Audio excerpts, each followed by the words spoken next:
Shalom Bapak Ibu yang dikasihi Tuhan Yesus Kristus. Kembali bersama dengan saya Dr. Hanas DTH dalam program Rem Ministry. Kita akan merenungkan firman Tuhan, dan kita percaya bahwa orang yang hatinya terbuka terhadap kebenaran firman Allah akan hidup memuliakan Allah, akan hidup diberkati Tuhan secara luar biasa. Kita mengenal istilah pengakuan secara de facto dan de jure untuk suatu negara. Pengakuan tersebut menjadi sangat penting untuk syarat bagi berdirinya suatu negara dan hubungan internasional. Pengakuan secara de facto diberikan oleh suatu negara kepada negara lain yang telah memenuhi unsur-unsur negara. Seperti misalnya negara tersebut telah ada pemimpinnya, ada rakyatnya, dan ada wilayahnya. Pengakuan secara de jure artinya pengakuan terhadap sebuah negara secara resmi berdasarkan hukum dengan segala konsekuensinya.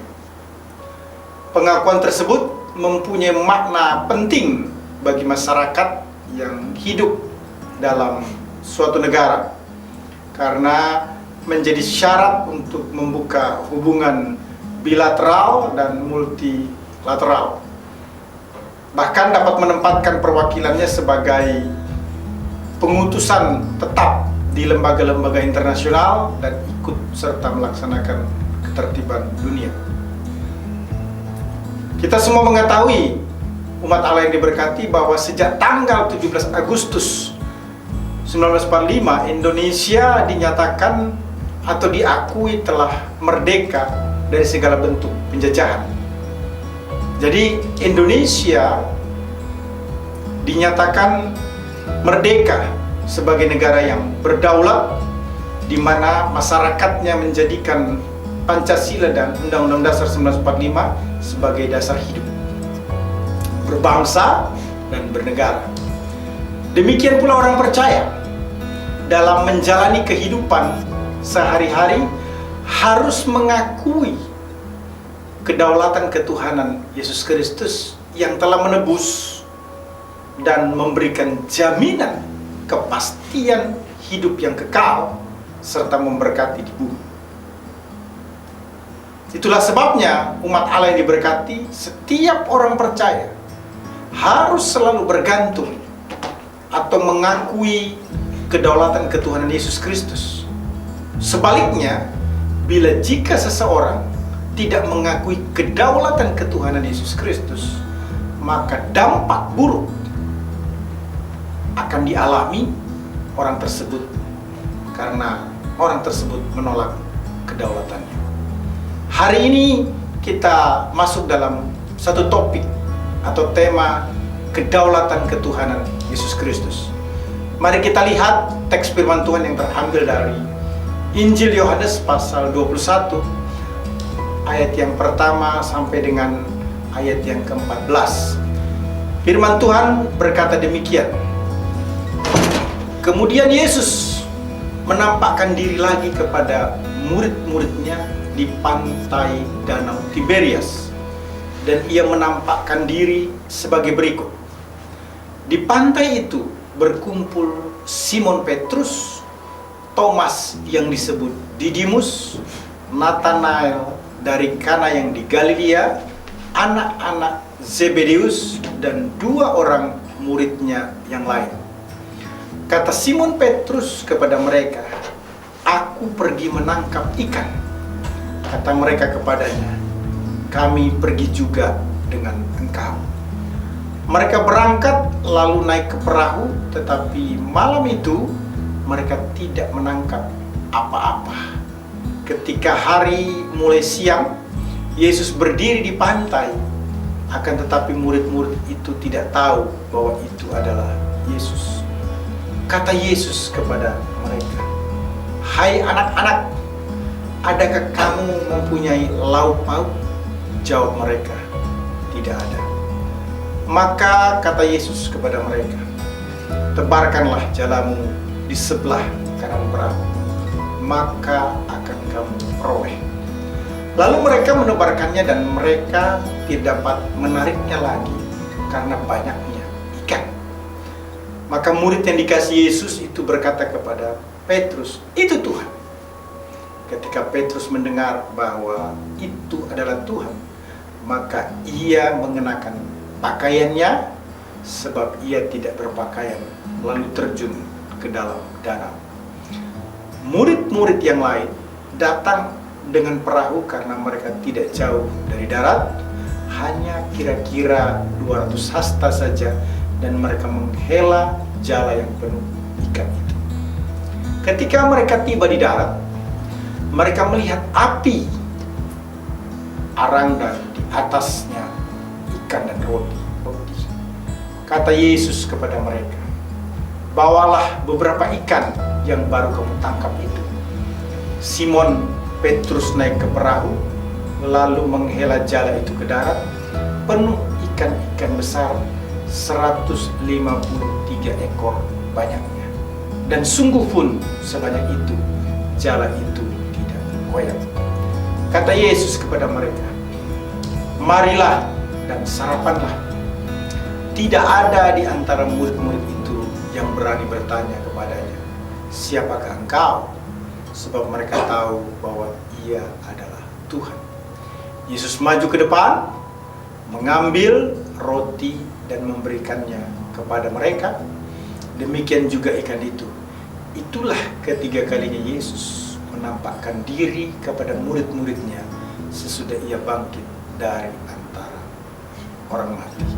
Umat Allah yang diberkati Tuhan Yesus Kristus, jelas sekali dalam Yohanes 1 ayat 1 sampai dengan ayat 14 menjelaskan tentang kedaulatan ketuhanan Yesus Kristus. Menarik sekali, ada keyword of faith yang bisa kita lihat dari teks tersebut, yaitu pernyataan iman Yohanes. Itu Tuhan. Ayat yang ke-7. Hal ini menyebabkan Petrus naik ke perahu, lalu menghela jala ke darat, penuh ikan besar, 153 ekor banyaknya. Dan Alkitab berkata, sungguh pun demikian, jala itu tidak koyak. Umat Allah yang diberkati, saya memperhatikan secara keseluruhan, bukan hanya Yohanes yang nampak dalam bagian ini, tetapi juga setidaknya ada yang lainnya. Ada 3 kali pernyataan pengakuan iman terhadap ketuhanan Yesus Kristus yang terlihat dalam Yohanes 21 ayat 1 sampai 14. Pertama, itu Tuhan. Ayat 7. Ini merupakan keyakinan Yohanes. Kedua, itu Tuhan. Ayat yang ke-7. Ini merupakan keyakinan Petrus. Ketiga, ia adalah Tuhan. Ayat 12. Ini merupakan keyakinan murid-murid secara bersama-sama. 3 kali pernyataan iman di atas menunjukkan pada pengakuan ketuhanan Yesus Kristus yang memberi makna betapa pentingnya mengakui kedaulatan ketuhanan Yesus Kristus di dalam kehidupan kita di masa kini. Umat Allah yang diberkati Tuhan, terkait dengan kedaulatan ketuhanan Yesus Kristus yang terlihat dalam Yohanes 21 ayat 1 sampai dengan ayat yang ke-14. Pada saat ini ada 2 hal penting yang perlu kita ketahui sebagai umat Allah. Yang pertama, tanpa mengakui kedaulatan ketuhanan Yesus Kristus, tidak terjadi mujizat sekalipun tampak hebat. Ayat 1 sampai dengan ayat yang ke-5. Saya ulangi, tanpa mengakui kedaulatan ketuhanan Yesus Kristus, tidak terjadi mujizat sekalipun tampak hebat. Ayat 1 sampai dengan ayat yang ke-5. Yohanes 21 ayat 1 berkata, kemudian Yesus menampakkan diri lagi kepada murid-muridnya di pantai Danau Tiberias. Istilah lain dari Danau Tiberias adalah Danau Galilea, sebagaimana dinyatakan dalam Yohanes 6 ayat 1. Sesudah itu Yesus berangkat ke seberang Danau Galilea, yaitu Danau Tiberias. Jadi Danau Tiberias yang dimaksudkan adalah Danau Galilea. Siapa sebenarnya yang hebat? Dalam teks ini, pada ayat 1 sampai dengan ayat yang kelima, secara khusus pada ayat yang kedua sampai dengan yang ketiga, yang dimaksudkan itu adalah Petrus. Petrus adalah orang yang hebat karena dia adalah pemimpin. Pada ayat yang kedua menjelaskan, di pantai itu berkumpul. Jadi murid-murid ini berkumpul, perhatikan baik-baik, murid-murid berkumpul bukan karena kesamaan pekerjaan, tetapi atas dasar sama-sama menjadi murid Kristus. Di mana Simon Petrus atau Petrus itu sendiri merupakan pemimpin yang menonjol dalam hal ini. Dijelaskan juga ada Thomas yang disebut Didimus yang tidak mempercayai kebangkitan Yesus, sebagaimana dijelaskan dalam Yohanes 20 ayat 27 sampai dengan 29. Firman Tuhan berkata, kemudian ia berkata kepada Thomas, taruhlah jarimu di sini dan lihatlah tanganku. Ulurkanlah tanganmu dan cucukkanlah ke dalam lambungku, dan jangan engkau tidak percaya lagi, melainkan percayalah. Thomas menjawab dia, ya Tuhanku dan Allah. Kata Yesus kepadanya, karena engkau telah melihat aku, maka engkau percaya. Berbahagialah mereka yang tidak melihat namun percaya. Pada ayat kedua dijelaskan, ada Simon Petrus yang jadi pemimpin, ada Thomas yang disebut Didimus yang tidak percaya pada kebangkitan Yesus Kristus, juga ada Nathanael dari Kana yang di Galilea, dan anak-anak Zebedeus, yaitu Yakobus dan Yohanes dan 2 orang murid yang lainnya. Petrus bukan hanya pemimpin, tapi Petrus juga orang yang rajin. Ayat 3 bagian A menyatakan, kata Simon Petrus kepada mereka, aku pergi menangkap ikan.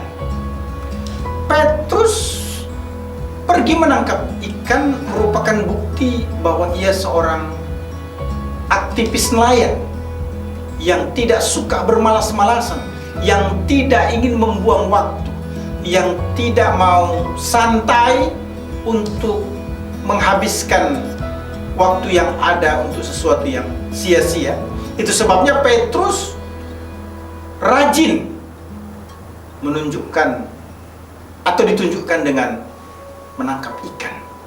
Petrus tidak bisa tinggal diam, sekalipun hal tersebut dilakukannya secara tidak berkesinambungan. Artinya menangkap ikan ini tidak dilakukan Petrus secara berkesinambungan setelah dia bertemu atau melayani Tuhan Yesus Kristus. Nah, Bapak Ibu yang dikasihi Tuhan Yesus Kristus, menarik sekali istilah pergi diterjemahkan dari kata hupago, yang merupakan gabungan dua kata, hupo dan ago. Istilah hupago merupakan present indikatif aktif orang pertama tunggal, artinya I am going, atau saya sedang sungguh-sungguh secara aktif pergi atau memimpin. Nah, namun dalam hal ini tidak menunjukkan bahwa Petrus kembali pada karirnya sebagai penjala ikan dan bukan lagi menjadi penjala manusia, namun lebih kepada bahwa Petrus melakukan pekerjaan sebagai menjala ikan itu dengan rajin atau dengan sungguh-sungguh. Petrus bukan hanya pemimpin, rajin, tetapi yang ketiga juga dia berpengaruh. Ayat 3 bagian B berkata, kata mereka kepadanya, kami pergi juga dengan engkau. Artinya Petrus berhasil mempengaruhi ke-6 murid lainnya untuk menangkap ikan. Wow, luar biasa. Petrus adalah pemimpin, Petrus adalah orang yang rajin, Petrus adalah orang yang berpengaruh. Yang keempat, Petrus adalah orang yang bertanggung jawab. Ayat 3 bagian C berkata, Mereka berangkat lalu naik ke perahu. Petrus tidak bermaksud untuk meninggalkan panggilannya sebagai penjala manusia. Itu penting sekali dalam hal ini. Tetapi Petrus ingin menunjukkan tanggung jawabnya. Dia menjala ikan untuk memenuhi kebutuhan hidupnya sehari-hari. Wow, luar biasa sekali. Petrus orang yang hebat. Dia pemimpin, dia rajin, dia berpengaruh, dia bertanggung jawab, bahkan yang terakhir, dia maksimal. Ayat 3D berkata, tetapi malam itu mereka tidak menangkap apa-apa. Maksudnya Petrus yang memimpin itu adalah Petrus yang maksimal. Sebab Petrus menjala ikan sepanjang malam. Dengan harapan dapat menangkap ikan di malam hari, sehingga besok pagi ikan yang ditangkap yang masih segar itu dapat dijual ke pasar. Tetapi pengaturan ilahi berbeda. Yang terjadi justru murid-murid tidak memperoleh ikan. Menarik sekali Bapak Ibu dikasih Tuhan Yesus Kristus. Petrus orang yang hebat. Sekalipun pribadi Petrus hebat, tetapi tidak mengakui ketuhanan Yesus Kristus, maka akibatnya terlihat pada ayat 4 sampai dengan ayat yang kelima. Yang pertama, Petrus itu tidak peka secara spiritual. Ayat 4 berkata demikian. Ketika hari mulai siang, Yesus berdiri di pantai, akan tetapi murid-murid itu tidak tahu bahwa itu adalah Yesus. Artinya Petrus sebagai pemimpin yang mewakili teman lainnya tidak bisa memastikan kalau yang mereka lihat itu adalah Yesus Kristus. Suatu ketidakpekaan rohani terlihat pada diri Petrus. Bahkan keadaan dijelaskan sudah dini hari, dan dengan jarak kira-kira 90 meter antara perahu Petrus dengan Tuhan Yesus, semestinya tidak terlalu sulit untuk mengenal bahwa yang menampakkan diri adalah Yesus Kristus. Jadi jelas sekali Bapak Ibu bahwa ini bukan masalah jarak 90 meter, namun lebih kepada ketidakpekaan secara spiritual dari diri Petrus terhadap Yesus Kristus. Seperti juga halnya terjadi pada Maria yang tidak peka kalau yang berbicara dengan dirinya di samping kubur adalah Yesus Kristus. Sebagaimana dijelaskan dalam Yohanes 20 ayat 13 dan 14. Kata malaikat-malaikat itu kepadanya, "Ibu, mengapa engkau menangis?" Jawab Maria kepada mereka, "Tuhanku telah diambil orang, dan aku tidak tahu di mana ia diletakkan." Sesudah berkata demikian, ia menoleh ke belakang dan melihat Yesus berdiri di situ, tetapi ia tidak tahu bahwa itu adalah Yesus. Bukan hanya Petrus yang tidak peka, bukan hanya Maria yang tidak peka, tetapi juga pengalaman murid-murid di Emmaus yang sedang berbicara dengan Yesus Kristus juga tidak peka bahwa yang sedang berbicara itu adalah Yesus Kristus yang bangkit. Sebagaimana dijelaskan dalam Lukas 24 ayat 13 sampai dengan 32.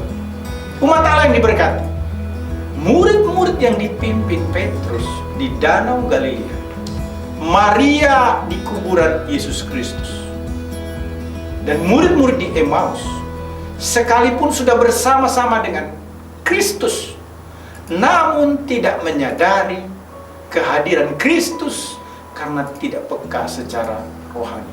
Ini merupakan penyebab utama ataupun hal yang sangat penting untuk kita ketahui. Terjadinya ketidakpekaan itu dikarenakan tidak mengakui kedaulatan, ketuhanan Yesus Kristus. Petrus bukan hanya orang yang tidak peka secara spiritual, tetapi Petrus juga gagal total dalam bekerja dan bukan sukses. Sebab ayat 5 menjelaskan, kata Yesus kepada mereka, "Hai anak-anak." Ini merupakan sapaan Yesus untuk membangun hubungan kekeluargaan dengan murid-murid. Satu pendekatan yang sangat ramah dari Yesus. Yesus berkata demikian, "Adakah kamu punya lepeng?" Jawab mereka, "Tidak ada." Jawaban murid-murid begitu singkat, menunjukkan kegagalan menangkap ikan, juga karena sudah lelah semalaman hingga dini hari. Umat Allah yang diberkati Tuhan Yesus Kristus, tanpa mengakui kedaulatan ketuhanan Yesus Kristus, tidak mungkin terjadi mujizat sekalipun tampak hebat. Apa yang kurang di dalam diri Petrus hampir dapat dikatakan tidak ada. Dia pemimpin yang hebat, dia rajin, dia berpengaruh, dia bertanggung jawab, dia maksimal. Tetapi karena tidak mengaku ketuhanan Yesus Kristus, maka dia tidak peka secara spiritual, bahkan gagal total, bukan sukses. Bapak Ibu yang dikasihi Tuhan Yesus Kristus, ini penting buat kita sebagai orang percaya. Ada dua pribadi yang merasa begitu sadar dirinya nothing, bukan siapa-siapa tanpa Tuhan. Artinya sangat menyadari bahwa tanpa mengakui kedaulatan Tuhan, maka usaha yang begitu hebat pun hasilnya sia-sia, tidak memperoleh apa-apa atau gagal total. Pertama adalah Zakaria yang mewakili upaya spiritualitas ataupun pelayanan. Yang kedua adalah Salomo yang mewakili finansial ataupun material. Perhatikan contoh daripada Zakaria. Zakaria 4 ayat 6 berkata, "Maka berbicaralah ia," katanya, "inilah firman Tuhan kepada Zerubabel," bunyinya, "bukan dengan keperkasaan dan bukan dengan kekuatan, melainkan dengan Rohku, firman Tuhan semesta alam." Umat Allah diberkati. Latar belakang munculnya teks tersebut sangat terkait dengan Zakaria. Zakaria adalah nabi yang menggugah orang Yahudi di Yehuda dan Yerusalem yang pulang dari pembuangan Babel pada tahap pertama untuk melanjutkan pembangunan kembali bait suci pada zaman Gubernur Zerubabel dan Imam Besar Yosua tahun 520 sampai dengan 518 sebelum Masehi. Adapun pembangunan bait suci diselesaikan atau ditabiskan pada tahun 516 atau 515 sebelum Masehi. Nabi Zakaria dengan berani menyatakan kepada Gubernur Zerubabel bahwa kekuatan senjata, kuasa politik, atau kekuatan manusia tidak dapat melaksanakan untuk menyelesaikan pembangunan kembali bait suci.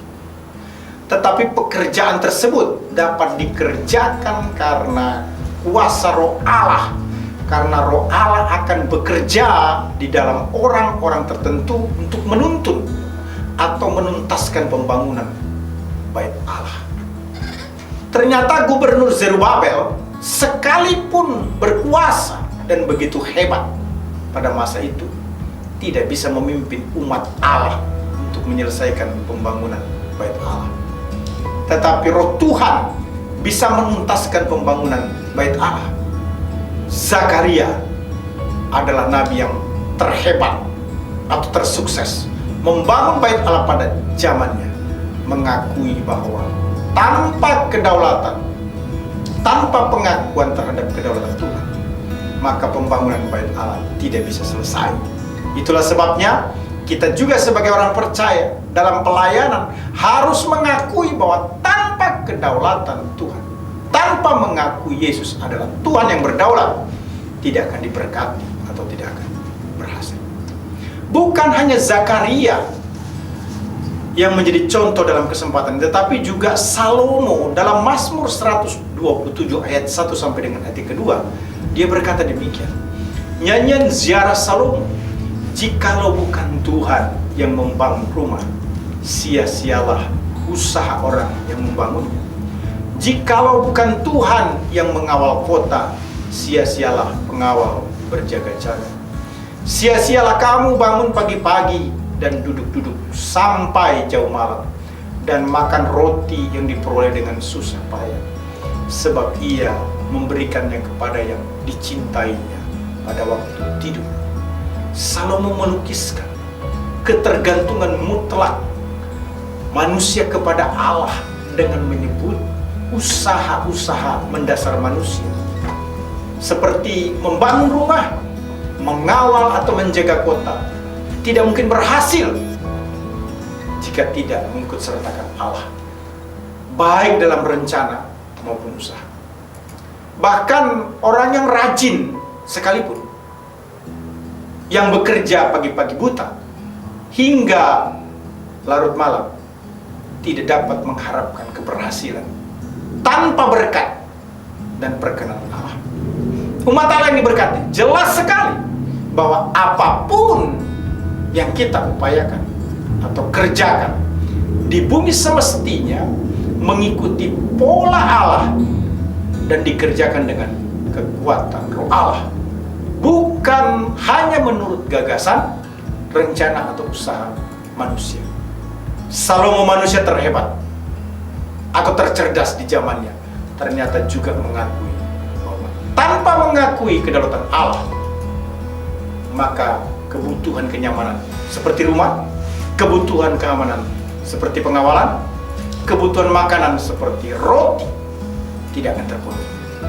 Itulah sebabnya umat Allah, kita juga harus menyadari bahwa tanpa mengakui kedaulatan Tuhan Yesus Kristus, kita tidak bisa memperoleh apa-apa atau kita gagal total.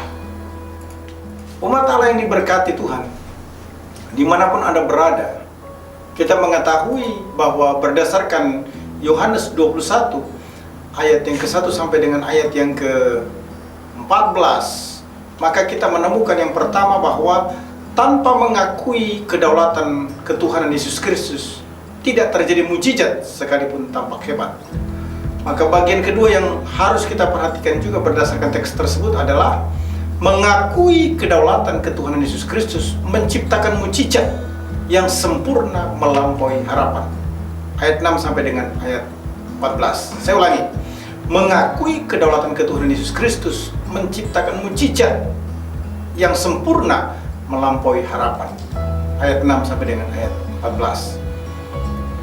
Ayat 6 berkata, maka kata Yesus kepada mereka, tebarkanlah jalamu di sebelah kanan perahu, maka akan kamu peroleh. Diperkirakan jarak antara Yesus dengan murid-muridnya 90 meter. Namun jarak tersebut tidak menjadi penghalang bagi Yesus untuk memberikan instruksi atau bimbingan. Sebab tanpa kehadiran Kristus atau tuntunannya, maka pekerjaan yang dibidangi atau menjadi keahlian murid-murid tidak mengalami kesuksesan alias gagal. Ayat 6 bagian B berkata, lalu mereka menebarkannya dan mereka tidak dapat menariknya lagi karena banyaknya ikan. Perlu diketahui bahwa kedudukan perahu itu tetap sama. Alat-alat memancing juga tetap sama. Orang-orang tetap sama. Dan dengan kemampuan yang juga tetap sama. Tetapi sekarang mereka tidak sama lagi. Mengapa? Karena yang tadinya kosong sekarang jala penuh dengan ikan, sehingga mereka mengalami kesulitan untuk menarik jala yang penuh ikan. Itu terjadi hanya karena kata-kata Kristus, yakni tebarkanlah jalamu di sebelah kanan perahu, maka akan kamu peroleh. Jadi ada kuasa dalam perkataan Yesus Kristus. Perkataan Yesus Kristus bukan ide. Perkataan Yesus Kristus bukan hanya usulan, melainkan perintah atau instruction yang menjadi kunci sukses bila dilakukan. Pernyataan Yesus Kristus dalam Yohanes 21 ayat 6 bagian A berkata, kata Yesus kepada mereka, tebarkanlah jalamu di sebelah kanan perahu, maka akan kamu peroleh. Ini paralel dengan Yohanes 15 ayat yang kelima yang menyatakan, akulah pokok anggur dan kamulah ranting-rantingnya. Barang siapa tinggal di dalam aku dan aku di dalam dia, ia berbuah banyak. Sebab di luar aku kamu tidak dapat berbuat apa-apa. Artinya tanpa Yesus atau jika tidak bersama Yesus, kita tidak akan beroleh apa-apa. Tapi dengan Yesus kita melakukan perkara besar atau mujizat yang luar biasa.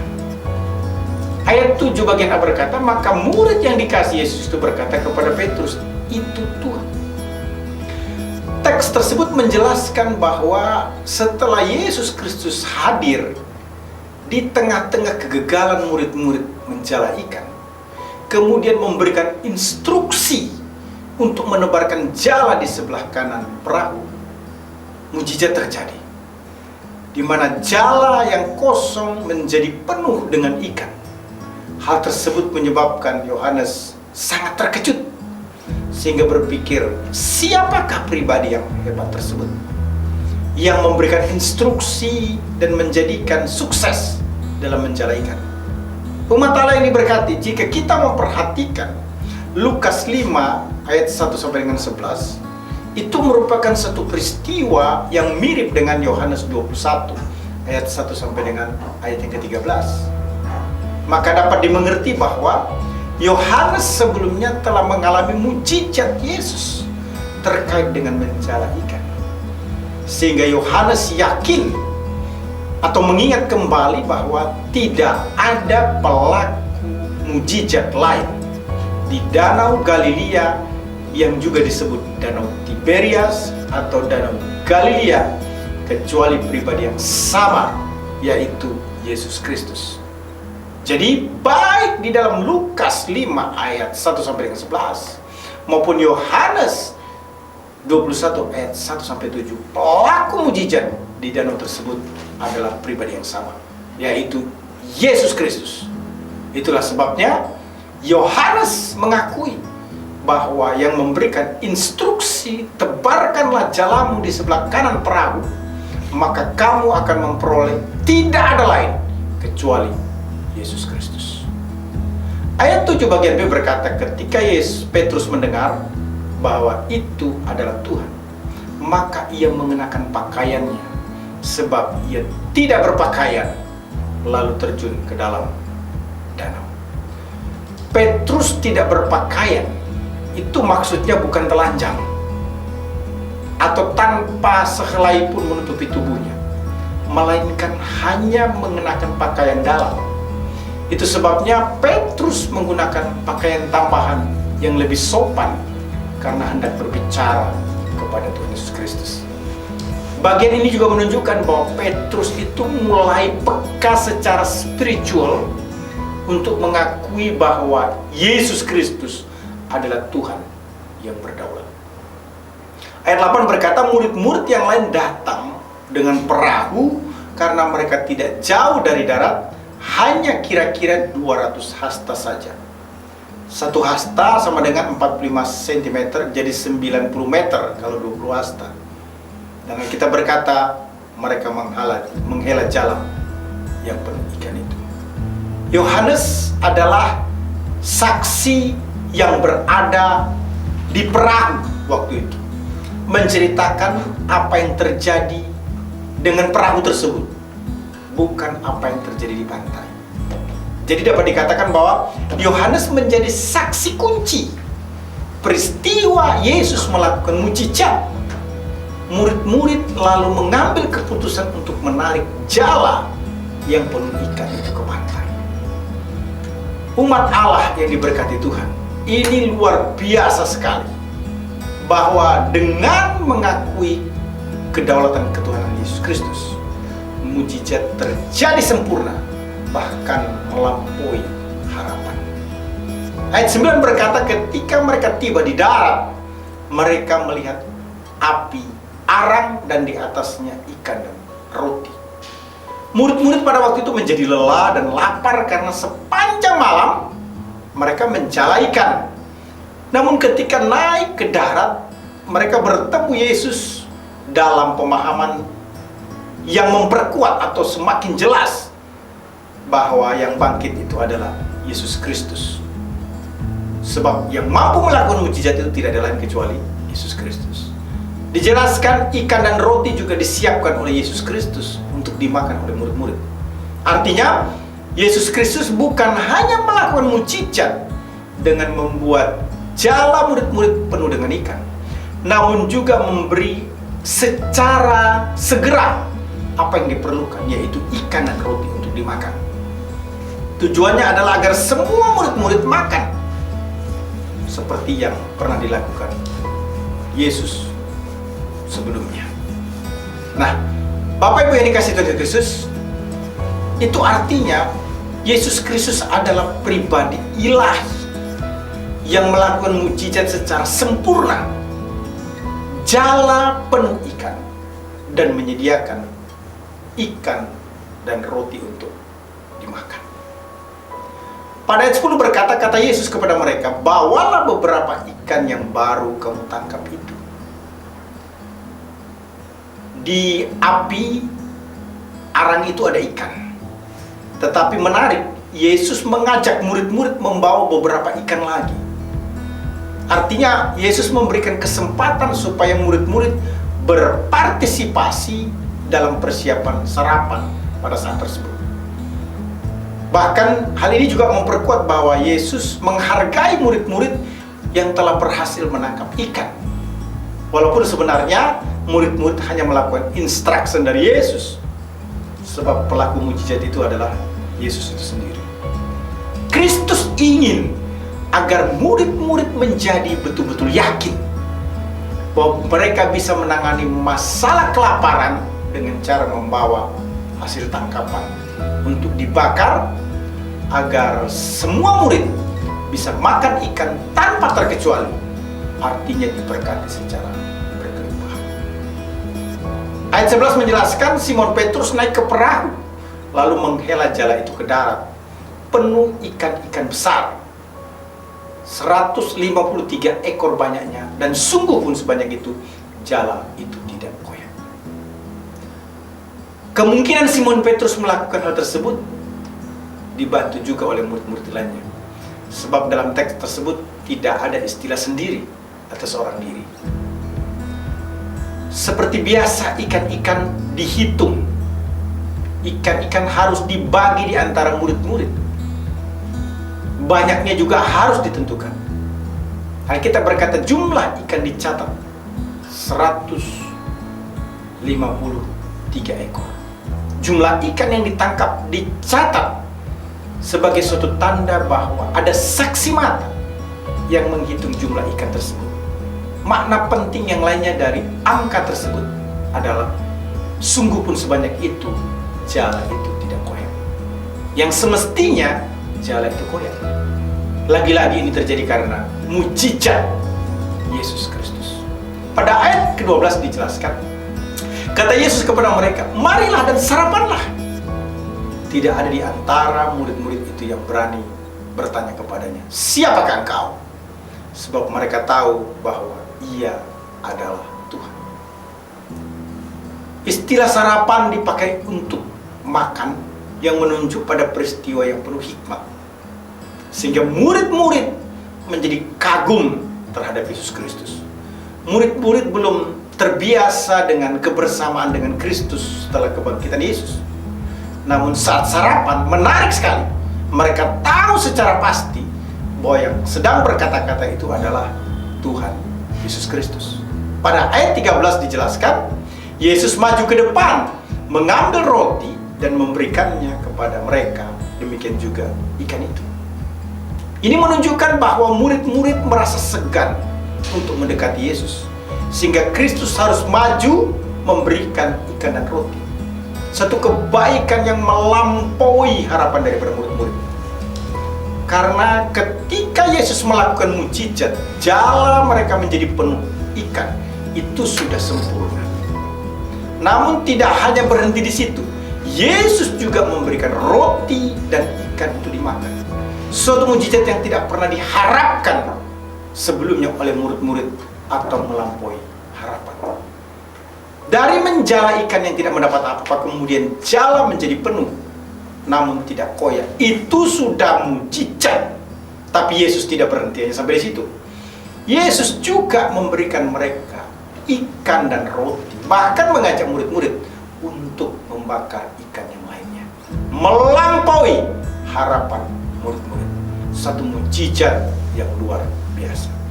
Pada ayat yang ke-14 dikatakan, itulah ketiga kalinya Yesus menampakkan diri kepada murid-muridnya sesudah ia bangkit dari antara orang mati. Yohanes telah menceritakan waktu Yesus Kristus menampakkan diri kepada murid-muridnya pada hari Minggu yang pertama dalam Yohanes 20 ayat 19 sampai 23, dan pada hari Minggu yang kedua dalam Yohanes 20 ayat 26 sampai dengan 29. Sehingga peristiwa ini menjadi peristiwa yang ketiga kali Yesus menampakkan diri kepada murid-muridnya, sebagaimana dijelaskan dalam Yohanes 21 ayat 1 sampai 14. Yohanes menceritakan 3 peristiwa yang membuktikan bahwa Tuhan Yesus sungguh-sungguh bangkit dari antara orang mati untuk meneguhkan murid-murid dan setiap orang percaya bahwa dirinya, yaitu Yesus, adalah Tuhan yang berdaulat atas kematian dan kehidupan. Umat Allah yang diberkati Tuhan Yesus Kristus mengakui kedaulatan ketuhanan Yesus Kristus. Artinya mengakui Tuhan Yesus adalah Allah yang berdaulat, berkuasa. Itu menciptakan mujizat, bahkan melampaui apa yang diharapkan.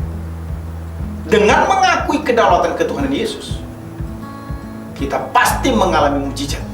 Artinya mampu menanggung segala perkara. Seperti dijelaskan dalam Filipi 4 ayat 13.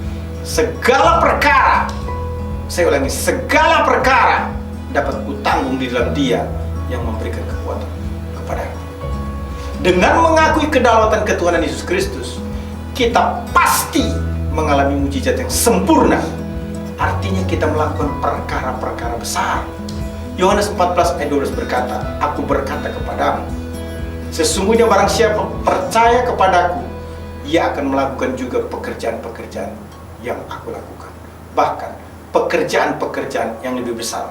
Saya ulangi, pekerjaan-pekerjaan yang lebih besar daripada itu, sebab aku pergi kepada Bapa.